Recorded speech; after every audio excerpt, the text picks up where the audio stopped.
Bismillahirrahmanirrahim. Assalamualaikum warahmatullahi wabarakatuh. Nama saya Azka Kolbun Salim Abdullah Muhsin Rumakat, dari kelas KPI 5A dengan NIM 12240200021. Pada video kali ini saya akan menjawab terkait soal-soal dari UTS mata kuliah Etika Dakwah. Langsung saja, jika kita uraikan, etika memiliki arti asal kebiasaan, adat, watak, sikap, dan cara berpikir. Etika itu sendiri bisa kita definisikan sebagai ilmu pengetahuan terkait kesusilaan. Sedangkan dakwah berasal dari kata da'a yad'u, yang berarti memanggil atau menyeru. Dakwah itu sendiri bisa kita definisikan sebagai ajakan untuk melakukan kebajikan.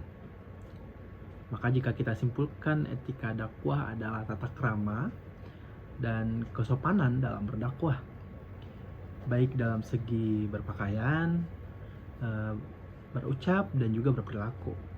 Namun jika kita simpulkan lebih mendalam lagi, etika dakwah bisa didefinisikan sebagai ilmu yang mempelajari tentang aspek-aspek perbuatan dan ucapan dalam berdakwah tentunya. Keputusan-keputusan bijak dalam berdakwah hingga pertanggungjawaban moral dalam dakwah. Etika dakwah ini sendiri memiliki 3 ruang lingkup. Yang pertama adalah kerangka analisis objek penilaian pandangan nilai, di mana dai harus menilai objek atau mad'u yang akan diberikan isi dakwah. Lalu ruang lingkup yang kedua adalah analisis aktivitas. Maksudnya itu analisis tentang maddah atau materi dakwah. Lalu yang terakhir itu adalah kerangka analisis perbuatan dakwah, yaitu menganalisis terkait perbuatan dakwah dalam aspek zahir dan batin, seperti gerakan fisik yang mencerminkan motivasi, kehendak, watak, dan tujuan. Seperti yang kita ketahui bahwa etika dakwah memiliki 4 landasan, yaitu landasan teologis, filosofis, historis, dan sosiologis. Landasan itu sendiri bisa kita sebut sebagai alasan kita untuk menerapkan etika dalam berdakwah. Landasan teologisnya yang pertama adalah bahwa Allah mencintai hambanya yang beriman, dan yang paling sempurna imannya adalah yang paling baik akhlaknya. Sebagaimana Allah berfirman dalam surat Al-Qalam ayat 4, wa innaka la'ala khuluqin 'azim, dan sesungguhnya kamu benar-benar berbudi pekerti yang agung. Rasul juga bersabda, innama bu'ithtu liutammima makarimal akhlak, sesungguhnya aku diutus untuk menyempurnakan akhlak. Lalu landasan filosofisnya, yaitu karena manusia diciptakan bernafsu, berakal, dan bermoral. Moral itu sendiri sangat dibutuhkan manusia untuk mengendalikan akal dan nafsunya, karena manusia itu segala perbuatan dan ucapannya akan dipertanggungjawabkan. Seperti pada penggalan firman Allah surat Al-Baqarah ayat 44 yang berbunyi, Bismillahirrahmanirrahim, afala ta'qilun, sadaqallahul azim, yang berarti tidakkah kamu mengerti. Lalu jika dikaji dari segi historis, landasan historis, etika dakwah memiliki landasan bahwa etika dakwah ini dikenal sejak tahun 2003 di Fakultas Dakwah. Lalu terakhir dari landasan sosiologisnya, itu karena manusia adalah makhluk sosial yang tidak luput dari rasa membutuhkan satu sama lain. Maka moral sangatlah dibutuhkan dalam kehidupan bersosial tentunya untuk manusia. Lalu pendekatan yang dilakukan dalam etika dakwah itu dakwah pendekatan etis. Dakwah etis itu sendiri adalah dakwah yang menjunjung tinggi nilai-nilai etika di dalamnya. Lalu sumber dari teori etika dakwah adalah dari ajaran Islam seperti Al-Quran dan hadis, Sirah Nabawiyah, dan penafsiran ulama tentunya. Lalu konsep dari teori etika dakwah itu sendiri, jika dilihat dari sumber teorinya, maka bisa kita bagi menjadi 3. Yang pertama adalah nilai etik dakwah menurut Al-Quran dan hadis, yang membagi dakwah menjadi 3 bagian. Yang pertama ada dakwah bil hikmah, yang berarti dakwah yang bijak atau memberikan keteladanan, memperhatikan suasana, situasi, dan kondisi dari mad'u.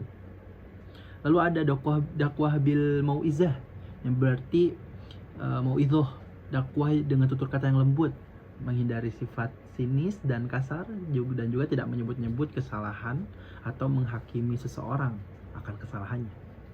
Lalu yang terakhir adalah dakwah bil mujadalah, yang berarti dakwah dengan cara berdiskusi, bermusyawarah, ataupun berdebat, tapi berdebat tanpa ada yang merasa kalah dan menang dalam perdebatan tersebut. Selanjutnya yaitu nilai dakwah etis dalam sirah Nabawiyah, dan cara mencontoh cara Rasul berdakwah. Lalu terakhir nilai etik dakwah menurut para ulama. Etika menurut Ibnu Miskawayh adalah keadaan jiwa yang melakukan perbuatan tanpa pikiran dan perenungan. Untuk menjawab terkait urf dan norma, kita mulai dari norma terlebih dahulu. Norma adalah aturan atau pedoman yang mengatur perilaku manusia dalam kehidupan bermasyarakat. Norma berfungsi sebagai penuntun perilaku untuk menciptakan keteraturan sosial. Ada 4 jenis norma yang perlu kita ketahui. Yang pertama, norma agama. Ini adalah norma yang didasarkan pada ajaran agama. Norma ini berfungsi sebagai paduan hidup bagi umat beragama dan bersifat mutlak. Pelanggaran terhadap norma agama seringkali memiliki sanksi tertentu. Contohnya, dalam Islam, umat diwajibkan menjalankan rukun iman dan rukun Islam. Lalu kedua ada norma hukum. Norma ini sumbernya itu dari aturan hukum yang berlaku di suatu negara. Fungsi utama dari norma hukum itu untuk mewujudkan keadilan, ketertiban, dan juga keamanan. Jika norma hukum dilanggar, pelanggar bisa-bisa menerima sanksi dari negara. Lalu selanjutnya adalah norma kesusilaan. Norma kesusilaan ini didasarkan pada hati nurani yang mendorong seseorang untuk berperilaku baik, menghargai harakat dan martabat orang lain. Norma ini sendiri bertujuan untuk menjaga nilai dari moral dalam masyarakat. Dan terakhir itu ada norma kesopanan. Norma ini mengatur cara kita bersikap dan berperilaku dalam masyarakat. Norma kesopanan mencakup hal-hal seperti cara berpakaian, berbicara, serta bersikap hormat kepada orang lain. Sekarang kita beralih fungsi ke urf. Urf itu berasal dari kata arafa yang berarti sesuatu yang dikenal atau diketahui. Secara sederhana, urf adalah kebiasaan yang baik dan dikenal dalam masyarakat. Dalam Islam, urf dapat dijadikan sebagai salah satu dasar hukum jika memenuhi syarat-syarat tertentu. Misalnya, kebiasaan itu tidak boleh bertentangan dengan syarat, tidak menimbulkan kerusakan, dan sudah menjadi kebiasaan yang bersifatnya umum. Sebagai landasan, mari kita lihat ayat Al-Quran dalam surah Al-A'raf ayat 199. Khudhil afwa wa'mur bil urfi wa'a'ril 'anil jahilin. Yang artinya, dan suruhlah orang mengerjakan yang ma'ruf dan berpalinglah dari orang-orang yang bodoh. Ayat ini menunjukkan bahwa Allah menyuruh kita mengerjakan urf, yaitu segala sesuatu yang dinilai baik oleh masyarakat tentunya. Jenis-jenis urf terbagi menjadi beberapa kategori. Pertama, dari segi objeknya. Ada urf lafzi yaitu kebiasaan masyarakat dalam penggunaan kata atau ungkapan tertentu, seperti penggunaan kata daging yang langsung dimengerti sebagai daging sapi misalnya. Lalu ada urf amali, yaitu kebiasaan masyarakat dalam hal perbuatan. Contohnya, kebiasaan makan atau minum sesuatu pada hari-hari tertentu dari segi cakupannya. Urf juga terbagi menjadi dua. Yang pertama urf am, yaitu kebiasaan yang berlaku secara umum di berbagai tempat. Contohnya, pengibaran bendera setengah tiang sebagai tanda berduka. Dan urf khas yang kedua, yaitu kebiasaan yang berlaku hanya dalam komunitas tertentu, seperti tradisi halal bihalal saat hari raya. Lalu terakhir, dari segi keabsahannya ada urf sahih atau kebiasaan yang sesuai dengan syariat, dan urf fasid atau kebiasaan yang melanggar syariat. Misalnya, kebiasaan menyajikan minuman keras dalam acara tertentu. Nah, itu termasuk urf fasid yang tidak sejalan dengan nilai-nilai Islam. Terkait akhlak seseorang dai dalam Al-Quran dan bagaimana penampilan serta kepribadiannya, mari kita mulai dengan 5 akhlak utama yang seharusnya dimiliki seorang dai dalam misi berdakwahnya.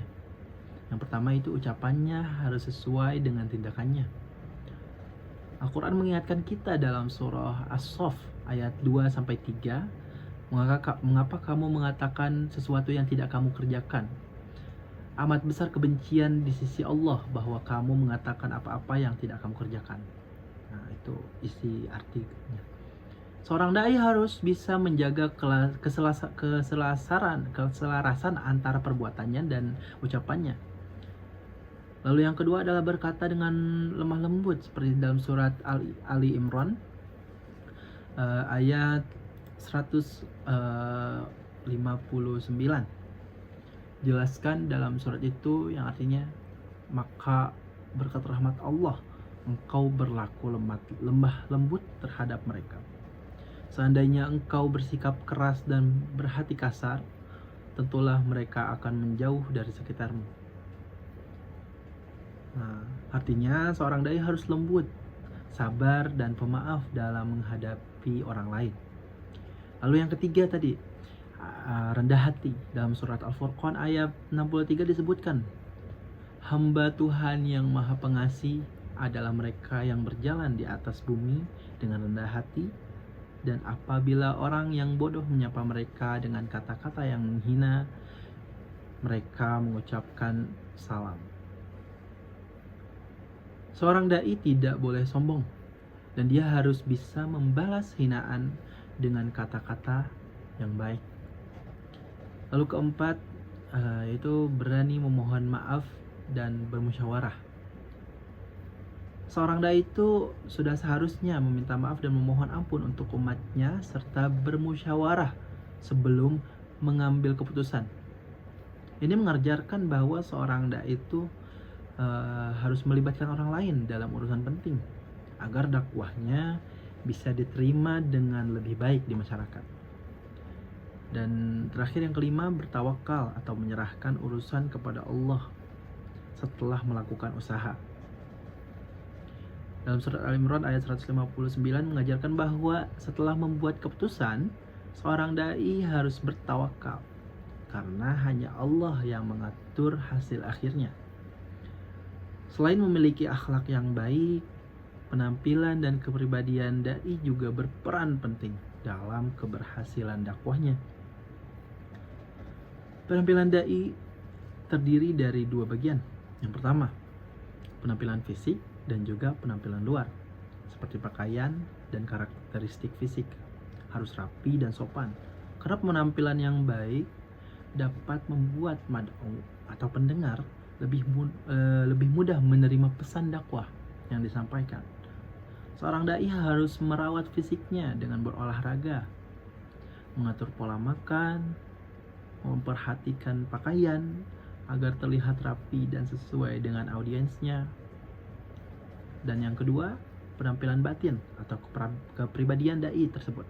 Ini adalah penampilan yang mencerminkan sifat-sifat dalam diri seorang dai, seperti ramah, sopan, dan santun. Kepribadian dai yang baik akan membuat masyarakat atau orang tertarik dan nyaman mendengar dakwahnya. Sikap yang ramah, pengendalian emosi, dan tutur kata yang baik juga adalah kunci bagi keberhasilan seorang dai. Secara keseluruhan akhlak, penampilan, dan kepribadian dai adalah elemen yang saling mendukung dalam menyampaikan dakwah yang efektif. Semoga kita semua bisa mengambil pelajaran dan mengamalkan apa yang telah kita pelajari. Mungkin sekian yang bisa saya sampaikan atas jawaban dari soal-soal terkait ujian tengah semester mata kuliah Dakwah. Semoga bermanfaat. Wassalamualaikum warahmatullahi wabarakatuh.